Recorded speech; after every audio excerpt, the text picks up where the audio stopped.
Hi friends, welcome to ഫിറ്റാക്ട് IT club. എൻ്റെ പേര് മുസ്തഫ. ഇന്ന് നമ്മൾ എക്സലാണ് പഠിച്ചു തുടങ്ങുന്നത്. എക്സലിനെയും എക്സലിൻ്റെ ഇൻ്റർഫേസിനെയും പരിചയപ്പെടുത്തുകയാണ് ആദ്യത്തെ പാഠഭാഗത്ത്. എക്സൽ എന്നത് മൈക്രോസോഫ്റ്റ് ഓഫീസ് പാക്കേജിലെ പവർഫുൾ ആയിട്ടുള്ള ഒരു സ്പ്രെഡ്ഷീറ്റ് സോഫ്റ്റ്വെയറാണ്. ഇതിൽ ചെറിയ കമ്പനിയുടെ ഡാറ്റ മുതൽ മൾട്ടിനാഷണൽ കമ്പനികളുടെ ഡാറ്റകൾ വരെ കൈകാര്യം ചെയ്യാൻ കഴിയും. ഇതിൽ പവർഫുൾ ഫങ്ഷൻസും അതുപോലെ തന്നെ ചാർട്ടുകളും വിഷ്വൽ റെപ്രസെൻറ്റേഷനും എല്ലാം സാധിക്കും. ഡാറ്റ എൻട്രി ചെയ്യുക, ട്രാക്ക് ചെയ്യുക, സെയിൽസും എക്സ്പെൻസൊക്കെ ട്രാക്ക് ചെയ്യുക, ലെഡ്ജർ ക്രിയേറ്റ് ചെയ്യുക, budget projection, tracking revenue and expenses, ഇങ്ങനെ കോംപ്ലക്സ് ആയിട്ടുള്ള ഡാറ്റകൾ കൈകാര്യം ചെയ്യുക. ഇതെല്ലാം എക്സലിൽ സാധ്യമാണ്.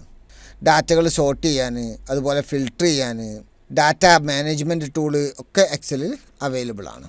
അതുപോലെ തന്നെ ഗ്രേറ്റർ ഫങ്ഷൻസ് ആയിട്ടും ഫീച്ചേഴ്സ് ആയിട്ടുള്ള പിവോട്ടഡ് ടേബിൾ, പിവോട്ടഡ് ചാർട്ട്, ഫിൽ ഓപ്ഷൻസ് ഒക്കെ ഇതിൽ കഴിയും. ആദ്യം നമുക്ക് എക്സൽ ഓപ്പൺ ചെയ്യാം. എക്സൽ എന്നത് മൈക്രോസോഫ്റ്റ് ഓഫീസ് പാക്കേജിലെ ഒരു സ്പ്രെഡ്ഷീറ്റ് സോഫ്റ്റ്വെയർ ആണെന്ന് പറഞ്ഞു. എക്സൽ ഓപ്പൺ ചെയ്യാനായിട്ട് എക്സലിൻ്റെ ഷോർട്ട് കട്ടിൽ ഡബിൾ ക്ലിക്ക് ചെയ്യുക, അല്ലെങ്കിൽ സ്റ്റാർട്ട് ബട്ടണിൽ ക്ലിക്ക് ചെയ്യുക.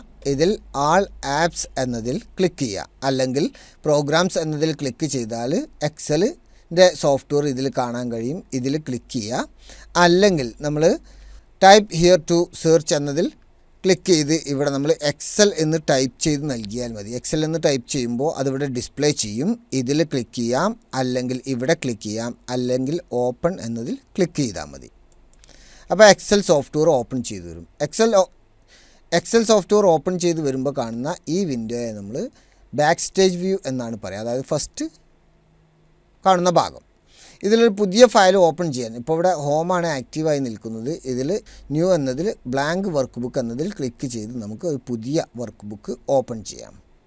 എക്സലിൽ ബുക്കുകളായിട്ടാണ് ഇത് സ്റ്റോർ ചെയ്യുന്നത്. അതായത് കണക്കുകൾ എഴുതി വെക്കുന്നത് ബുക്കുകളിലാണല്ലോ, അപ്പോൾ ബുക്കായിട്ടാണ് ഇത് സേവ് ചെയ്യുക. ഇനി അതേപോലെ തന്നെ ബുക്കുകളിൽ ഒരുപാട് ഷീറ്റുകളുണ്ട്. അപ്പോൾ ഷീറ്റ് 1 ആണിത്. വീണ്ടും ഇതിൽ ക്ലിക്ക് ചെയ്താൽ ഷീറ്റ് 2, ഷീറ്റ് 3, ഇങ്ങനെ എത്ര പേജ് വേണമെങ്കിലും നമ്മുടെ കമ്പ്യൂട്ടറിൻ്റെ പെർഫോമൻസ് അനുസരിച്ച്, റാം അനുസരിച്ച് നമുക്ക് ആഡ് ചെയ്യാൻ കഴിയും. ഇങ്ങനെ ഓരോ ഷീറ്റുകളിലായിട്ടാണ് നമ്മൾ കണക്കുകൾ രേഖപ്പെടുത്തുന്നത്. ഇനി ഇതിൻ്റെ ഇൻ്റർഫേസ് പരിചയപ്പെടുത്താം. ഇതിൻ്റെ ഏറ്റവും മുകളിലായി ബുക്ക് 1 എക്സൽ എന്ന് എഴുതിയിരിക്കുന്ന ഇവിടെ കാണുന്ന ഏറ്റവും മുകളിലുള്ള ഈ ബാറിനെ നമ്മൾ ടൈറ്റിൽ ബാർ എന്ന് പറയും. ടൈറ്റിൽ ബാറിൽ ഇതിൻ്റെ ടൈറ്റിൽ ഉണ്ട്, ബുക്ക് 1 എക്സൽ. എക്സൽ എന്ന സോഫ്റ്റ്വെയർ ആണ്. ബുക്ക് 1 എന്നത് ഇതിൻ്റെ പേരാണ്. പുതിയൊരു വർക്ക് ബുക്ക് ഓപ്പൺ ചെയ്യുമ്പോൾ ബുക്ക് 1 ആയിരിക്കും. വീണ്ടും നമ്മളൊരു എക്സൽ വർക്ക് ബുക്ക് തുറക്കുകയാണെങ്കിൽ ബുക്ക് 2 എന്നാണ് കാണിക്കുക. ഇനി നമ്മൾ ഈ വർക്ക് ബുക്ക് സേവ് ചെയ്യുകയാണെങ്കിൽ, അതായത് ഈ ഫയൽ സേവ് ചെയ്യുകയാണെങ്കിൽ സേവ് ചെയ്ത പേരായിരിക്കും ഇവിടെ ഡിസ്പ്ലേ ചെയ്യുക. ഇതിൻ്റെ സെൻറ്ററിൽ, ടൈറ്റിൽ ബാറിൻ്റെ സെൻറ്ററിൽ സെർച്ച് ബോക്സ് ഉണ്ട്. ഇതിൽ നമുക്ക് ടൂളുകളും മറ്റൊക്കെ സെർച്ച് ചെയ്ത് കണ്ടെത്താൻ കഴിയും. ഇതിൻ്റെ റൈറ്റ് സൈഡിൽ ഇവിടെ മിനിമൈസ്, റീസ്റ്റോർ, ക്ലോസ് ബട്ടണുകളുണ്ട്. ക്ലോസ് ബട്ടണിൽ ക്ലിക്ക് ചെയ്ത് എക്സൽ സോഫ്റ്റ്വെയർ ക്ലോസ് ചെയ്യാം.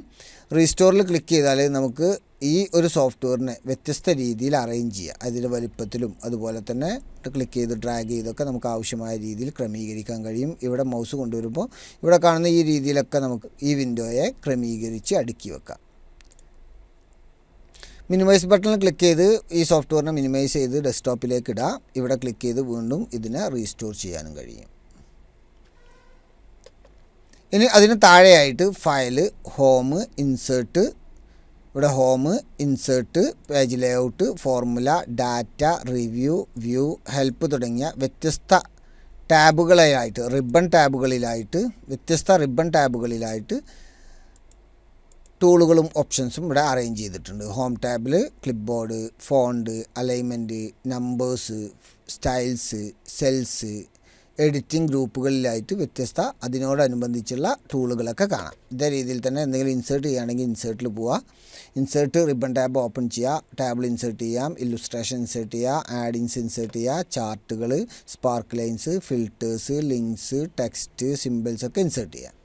ഇതുപോലെ പേജുമായി ബന്ധപ്പെട്ട് പേജ് ലേഔട്ടിൻ്റെ തീംസ്, മാർജിന്, അതുപോലെ പേജ് സെറ്റപ്പുകൾ, scale to fit, sheet options, അറേഞ്ച്മെൻ്റൊക്കെ ഇവിടുന്ന് റെഡിയാക്കാം. ഫോർമുല ബാറിൽ പോയാൽ വ്യത്യസ്ത ഫോർമുലകൾ ഇൻസേർട്ട് ചെയ്യാം. അതുപോലെ ഡിഫൈൻ നെയിംസ് ഡിഫൈൻ ചെയ്യാം, ഫോർമുല ഓഡിറ്റ് ചെയ്യാം, അതുപോലെ കാൽക്കുലേഷൻ നടത്താം.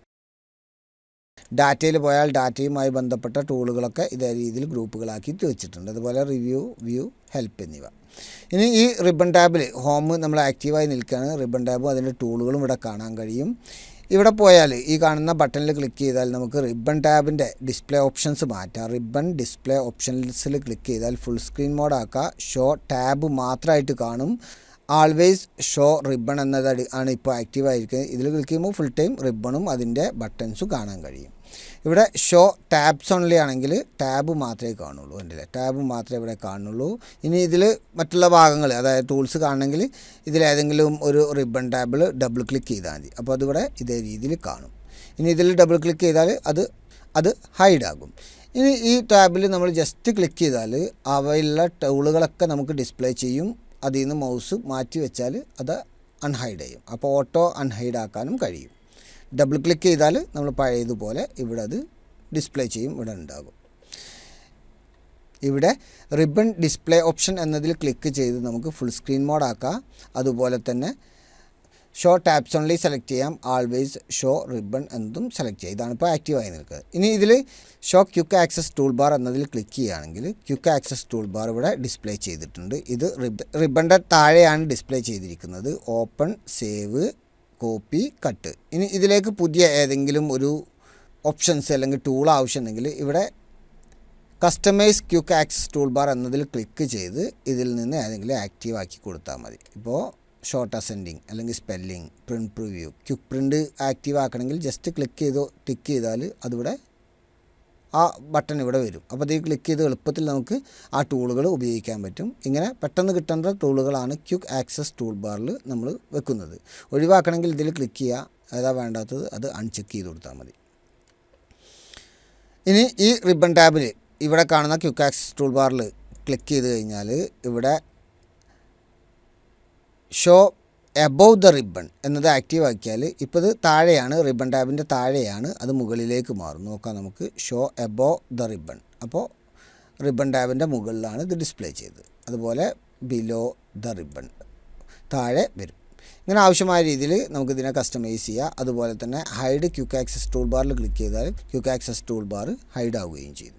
ഇനി നമുക്ക് അതിന് താഴെയുള്ള ഇത് ഫോർമുല ബാറാണ്. ഫോർമുല ബാറിനെ കുറിച്ച് പറയുന്നതിന് മുമ്പായിട്ട് നമുക്ക് ഇതിൻ്റെ ഉള്ളിലെ ഈ സെല്ലുകളെക്കുറിച്ചും റോകളെക്കുറിച്ചൊക്കെ പറയാം. നമുക്കിവിടെ A1, ഇവിടെ ഇവിടെ ക്ലിക്ക് ചെയ്യുമ്പോൾ ഇത് ഒരു കോളമാണ്. രണ്ടാമത്തെ കോളം, മൂന്നാമത്തെ കോളം, നാലാമത്തെ കോളം, അഞ്ചാമത്തെ കോളം, ഇങ്ങനെ വ്യത്യസ്ത കോളങ്ങളിൽ ABCD എന്ന് കോളത്തിന് പേര് കൊടുത്തിട്ടുണ്ട്.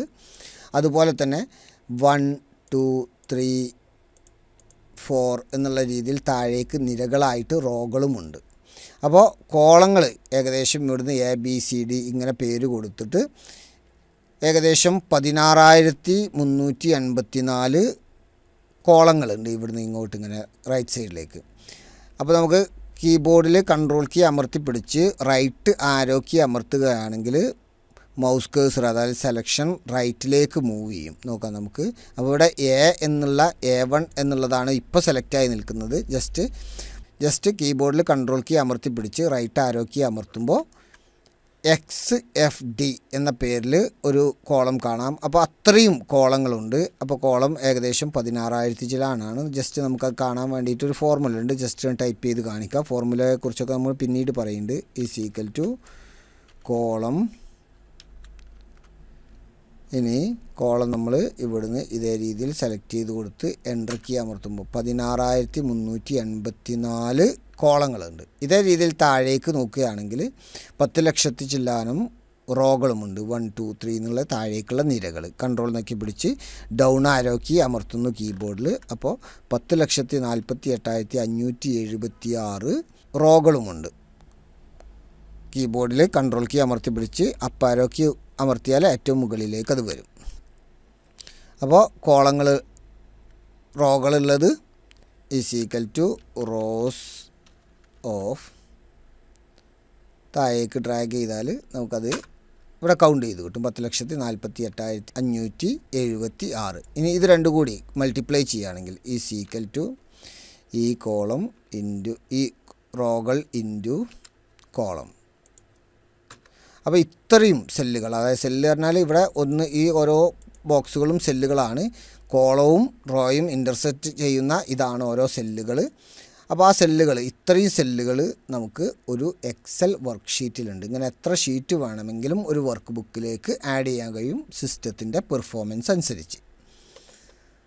ഇനി സെല്ലുകൾ സെലക്ട് ചെയ്യുമ്പോൾ, ഇത് ഫസ്റ്റ് സെല്ല് സെലക്ട് ചെയ്യുമ്പോൾ ഇവിടെ കാണാം, ഫസ്റ്റ് സെല്ല് സെലക്ട് ചെയ്യുമ്പോൾ നമുക്കിവിടെ A1, അതായത് എ എന്ന കോളവും 1 എന്ന റോയും ഇൻ്റർസെക്റ്റ് ചെയ്യുന്ന സെല്ലാണ് സെലക്ട് ആയിരിക്കുന്നത്. ഇനി മറ്റൊന്ന് സെലക്ട് ചെയ്യുകയാണെങ്കിൽ ഇവിടെ G എന്ന കോളവും 6 എന്ന റോയും ഇൻ്റർസെക്റ്റ് ചെയ്യുന്നത് G6. ഇങ്ങനെയാണ് ഓരോ സെല്ലിനും പേര് നൽകുന്നത്. കോളത്തിൻ്റെ പേര് പ്ലസ് റോയുടെ നമ്പർ. അപ്പോൾ അതായിരിക്കും ആ സെല്ലിൻ്റെ പേര്. നെയിം ബോക്സിൽ നമുക്കത് കാണാൻ കഴിയും. ഈ നെയിം ബോക്സും അതുപോലെ ഇതും കാണുന്നതാണ് ഫോർമുല ബാർ. ഇവിടെ FX എഴുതി ഇവിടെ ഇതുണ്ട്. അപ്പോൾ നമുക്ക് നോക്കാം, ഇവിടെ ഫോർമുല ബാർ എന്നാൽ നമ്മൾ എന്താണോ സെല്ലിൽ യഥാർത്ഥമായിട്ട് കൊടുത്തത് അതായിരിക്കും ഫോർമുല ബാറിൽ കാണുക. നമുക്ക് നോക്കാം, ഇവിടെ 16,384 എന്ന സെല്ലിൽ കാണുന്നത്. ജസ്റ്റ് അത് സെലക്ട് ചെയ്യുകയാണെങ്കിൽ അതിലുപയോഗിക്കുന്ന ഫോർമുലയാണ് ഇവിടെ ഫോർമുല ബാറിൽ കാണുക. ഇനി നമ്മളിവിടെ ഏതെങ്കിലും ഒരു സെല്ല് സെലക്ട് ചെയ്തതിന് ശേഷം, ഏതെങ്കിലും ഒരു സെല്ലിൽ ക്ലിക്ക് ചെയ്ത് സെലക്ട് ചെയ്തതിന് ശേഷം ഇവിടെ നമ്മൾ പേര് കൊടുക്കുകയാണെങ്കിൽ, ഇവിടെ ടെക്സ്റ്റ് കൊടുത്തപ്പോൾ സെല്ലിലും ടെക്സ്റ്റാണുള്ളത്, ഫോർമുലയിലും ഫോർമുല ബാറിലും ടെക്സ്റ്റാണുള്ളത്. അപ്പോൾ നമ്മൾ എന്താണോ ടൈപ്പ് ചെയ്തത് അതായിരിക്കും ഫോർമുല ബാറിൽ കാണുന്നത്, എന്നാൽ അതിൻ്റെ വാല്യൂ ആയിരിക്കും സെല്ലുകളിൽ കാണുന്നത്. ഇപ്പോൾ ഈ സെല്ല് സെലക്ട് ചെയ്യുകയാണെങ്കിൽ C2 സെലക്ട് ചെയ്താൽ ഇവിടെ വാല്യൂ കാണിക്കുന്നുണ്ട്, അതിൻ്റെ ഫോർമുല ഇവിടെ കാണിക്കുന്നുണ്ട്. അപ്പോൾ അതാണ് ഫോർമുല ബാർ. അപ്പോൾ നമ്മൾ ഫോർമുല ബാർ പറഞ്ഞു, നെയിം ബോക്സ് പറഞ്ഞു. ഇനി ഈ സെല്ലുകൾ എന്താണെന്ന് പറഞ്ഞു. ഈ ഓരോന്നും കോളങ്ങളാണ്, വരി വരിയായിട്ട് കാണുന്ന ഓരോന്നും കോളങ്ങളാണ്. ഇത് റോ എന്ന് പറഞ്ഞാൽ ഓരോ നിരകളാണ്. ഇനി ഇത് കൂടി ചേരുന്നതാണ് സെല്ല് എന്ന് പറഞ്ഞു. സെല്ലുകളുടെ ഒരു ഷീറ്റിലെ സെല്ലുകളുടെ എണ്ണം പറഞ്ഞു. ഇനി അതിൻ്റെ താഴെ ഷീറ്റ് 1 എന്ന് എഴുതിയിട്ടുണ്ട്. ഇതാണ് ഫസ്റ്റ് ഷീറ്റ്. ഇനി ഇതേപോലെ ആഡ് ബട്ടണിൽ ക്ലിക്ക് ചെയ്ത് എത്ര ഷീറ്റ് വേണമെങ്കിലും ആഡ് ചെയ്യുക. ഇതിന് നേരെ കാണുന്ന ഇത് ഹൊറിസോണ്ടൽ സ്ക്രോൾ ബാർ ആണ്. നമുക്ക് അങ്ങോട്ട് മൂവ് ചെയ്യാൻ വേണ്ടിയിട്ട്, ഡാറ്റകൾ കാണാൻ വേണ്ടിയിട്ട്, ഇത് മുകളിലേക്കും താഴേക്കും ഡാറ്റകൾ കാണാൻ വേണ്ടിയിട്ട്, ഡാറ്റ ഫില്ല് ചെയ്യുമ്പോഴാണ് ഇത് കറക്റ്റായിട്ട് വർക്ക് ചെയ്യുക. വെർട്ടിക്കൽ സ്ക്രോൾ ബാറിൽ ക്ലിക്ക് ചെയ്ത് ഡ്രാഗ് ചെയ്യുകയും ചെയ്യാം. അതിന് താഴെ കാണുന്നത് സ്റ്റാറ്റസ് ബാർ ആണ്. സ്റ്റാറ്റസ് ബാറിനെ കുറിച്ച് നമുക്ക് നോക്കിയാൽ ഇവിടെ അങ്ങനെ ക്ലിക്ക് ചെയ്ത് കുറച്ച് ഡാറ്റകൾ സ്റ്റോർ ചെയ്യുമ്പോൾ ഇവിടെ ആവറേജ്, കൗണ്ട്, ന്യൂമറിക്കൽ കൗണ്ട്, ഇങ്ങനെ നമ്മൾ സെലക്ട് ചെയ്ത ഡാറ്റകളുടെ ആ ഒരു കുറച്ച് വിവരണങ്ങൾ നമുക്ക് സ്റ്റാറ്റസ് ബാറിൽ കാണാൻ കഴിയും. സ്റ്റാറ്റസ് ബാറിൻ്റെ ഈ ഭാഗത്ത് നോർമൽ വ്യൂ ആണ് ഡിസ്പ്ലേ ആയിരിക്കുന്നത്. ഇവിടെ പോയാൽ പേജ് ലേഔട്ട്, അതുപോലെ തന്നെ ഇവിടെ പോയാൽ നമുക്ക് പേജ് ബ്രേക്ക് പ്രിവ്യൂ എന്നിവയും കാണാം. അപ്പോൾ അതിനെക്കുറിച്ചൊക്കെ നമ്മൾ പിന്നീട് പറയുന്നുണ്ട്. നമ്മളിപ്പോൾ വർക്ക് ചെയ്യുന്നത് നോർമൽ വ്യൂവിലാണ്. പിന്നെ അത് കഴിഞ്ഞിട്ട് ഇപ്പുറത്തുള്ളത് സൂം ബട്ടണാണ്. സൂം ചെയ്യാൻ, അതായത് ഈ കാണുന്ന ഭാഗം സൂം ചെയ്ത് കാണിക്കാൻ നമുക്ക് ഇവിടെ ക്ലിക്ക് ചെയ്ത് ഡ്രാഗ് ചെയ്താൽ മതി. അപ്പോൾ നമുക്ക് സൂമിനും സൂം ഔട്ടും ചെയ്യുന്നത് കാണാം. അതുപോലെ തന്നെ നമുക്ക് ഇവിടെ പ്ലസ് ബട്ടണിൽ ക്ലിക്ക് ചെയ്തും മൈനസ് ബട്ടണിൽ ക്ലിക്ക് ചെയ്തും സൂമിനും സൂം ഔട്ടും ചെയ്യാം. ഇവിടെ ഈ വാല്യൂവിൽ ക്ലിക്ക് ചെയ്ത് നമുക്ക് ടൈപ്പ് ചെയ്ത് കൊടുത്തും മാഗ്നിഫിക്കേഷൻ, അതായത് സൂം അഡ്ജസ്റ്റ് ചെയ്യാൻ കഴിയും. അല്ല, ഇങ്ങനെ നമുക്ക് ആവശ്യമായ രീതിയിൽ സൂമിങ്ങും സൂം ഔട്ടൊക്കെ ചെയ്യാനും കഴിയും. ഇത് നമ്മൾ ഇൻ്റർഫേസിനെ കുറിച്ച് നമ്മൾ പറഞ്ഞിട്ടുള്ള ഒരു അവയർനെസ് അല്ലെങ്കിൽ ഇതാണ്. ഇനി ഇത് ക്ലോസ് ചെയ്യണമെങ്കിൽ ജസ്റ്റ് നമ്മൾ ക്ലോസ് ചെയ്യുക. ക്ലോസ് ബട്ടണിൽ ക്ലിക്ക് ചെയ്താൽ മതി. ക്ലോസ് ചെയ്യുമ്പോൾ നമ്മളോട് ഇതിൽ ഡാറ്റ എൻ്റർ ചെയ്തതുകൊണ്ട് ഇത് സേവ് ചെയ്യണമെന്ന് ചോദിക്കും. ഡോണ്ട് സേവ് എന്ന് പറഞ്ഞാൽ ഇത് സേവ് ചെയ്യാതെ ഇത് ക്ലോസ് ആകും. സേവ് ക്ലിക്ക് ചെയ്യുകയാണെങ്കിൽ ഇത് സേവ് ചെയ്യണം. സേവ് ചെയ്യുമ്പോൾ എക്സൽ വർക്ക് ബുക്കിനൊരു പേര് നൽകണം. അത് നമ്മൾ ടെസ്റ്റ് 2 എന്ന് നൽകി എവിടെയാണ് ലൊക്കേഷൻ എന്നുള്ളത് സെലക്ട് ചെയ്ത് കൊടുക്കുക. ഇവിടെ നമ്മൾ എച്ചിലാണെങ്കിൽ എച്ചിൽ സെലക്ട് ചെയ്തു, ടെസ്റ്റ് 2 എന്ന് കൊടുത്തു, സേവ് ചെയ്യുന്നു. അപ്പോൾ ആ പേരിലായിരിക്കും എക്സൽ സേവ് ചെയ്യും. ക്ലോസ് ചെയ്യാൻ പറഞ്ഞതുകൊണ്ട് അതിനുശേഷം ക്ലോസ് ചെയ്യും. ഇനി ഒരു എക്സൽ വർക്ക് ബുക്ക് ഓപ്പൺ ചെയ്യാൻ നമ്മൾ പഠിച്ചിട്ടുണ്ട്. സ്റ്റാർട്ട് ബട്ടണിൽ ക്ലിക്ക് ചെയ്തിട്ട് എക്സൽ സെലക്ട് ചെയ്താൽ മതി, അല്ലെങ്കിൽ എക്സൽ എന്ന് ടൈപ്പ് ചെയ്ത് അതിൻ്റെ സോഫ്റ്റ്വെയറിൻ്റെ ഐക്കണിൽ ക്ലിക്ക് ചെയ്ത് എക്സൽ തുറക്കാം. എക്സൽ തുറന്നു വന്നു. എക്സൽ തുറന്നു വന്നതിന് ശേഷം ആ ഫയൽ ഓപ്പൺ ചെയ്യണമെങ്കിൽ ഓപ്പണിൽ പോവുക. നമ്മൾ സേവ് ചെയ്ത ലൊക്കേഷൻ സെലക്ട് ചെയ്യുക. അപ്പോൾ ഇവിടെ ബ്രൗസിൽ പോവുക. ബ്രൗസിൽ ഇവിടെ എച്ചിലാണ് സേവ് ചെയ്ത് എച്ച് സെലക്ട് ചെയ്യുക. അതിനുശേഷം ഇവിടെ ടെസ്റ്റ് 2 സെലക്ട് ചെയ്ത് ഓപ്പൺ നിൽക്കുകയാണെങ്കിൽ ആ ഫയൽ ഓപ്പൺ ആകും. നമ്മൾ നേരത്തെ പറഞ്ഞു ടൈറ്റിൽ ബാറിൽ സേവ് ചെയ്ത പേരായിരിക്കും ഡിസ്പ്ലേ ചെയ്യുക. അപ്പോൾ text2.xlsx എന്ന് കാണാം. അതായത് ടെസ്റ്റ് 2 എന്നുള്ളതിൻ്റെ പേരും അതിൻ്റെ എക്സ്റ്റൻഷനും കാണാം. ടൈറ്റിലാണിത്, അതായത് ആ ഫയലിൻ്റെ പേരാണ്. അപ്പോൾ ടെക്സ്റ്റ് 2 എന്ന വർക്ക് ബുക്കാണ് ഇവിടെ ഓപ്പൺ ചെയ്തിട്ടുള്ളത്. അപ്പോൾ ഇത്രയും കാര്യങ്ങൾ നമ്മൾ പഠിച്ചു. ഇനി മാറ്റങ്ങളൊന്നും വരുത്തിയില്ലെങ്കിൽ നമുക്ക് ക്ലോസ് ചെയ്യുകയാണെങ്കിൽ ജസ്റ്റ് ക്ലോസ് ആയി പോവുകയും ചെയ്യും. കാരണം ഇപ്പോൾ നമ്മൾ മാറ്റങ്ങളൊന്നും വരുത്തിയിട്ടില്ല. ഇപ്പോൾ നമ്മൾ എക്സൽ ഓപ്പൺ ചെയ്യാൻ പഠിച്ചു, ജസ്റ്റ് അതിൻ്റെ ഇൻ്റർഫേസ് പഠിച്ചു, അത് ക്ലോസ് ചെയ്യുന്നതും പഠിച്ചു. ഇനി ഡാറ്റ എൻട്രി ചെയ്യുന്നതും മറ്റ് ഡീറ്റെയിൽ ആയിട്ടുള്ള കാര്യങ്ങളൊക്കെ അടുത്ത ചാപ്റ്ററിൽ നമ്മൾ പറയും. നെക്സ്റ്റ് ചാപ്റ്ററിൽ വീണ്ടും കാണാം. Thank you.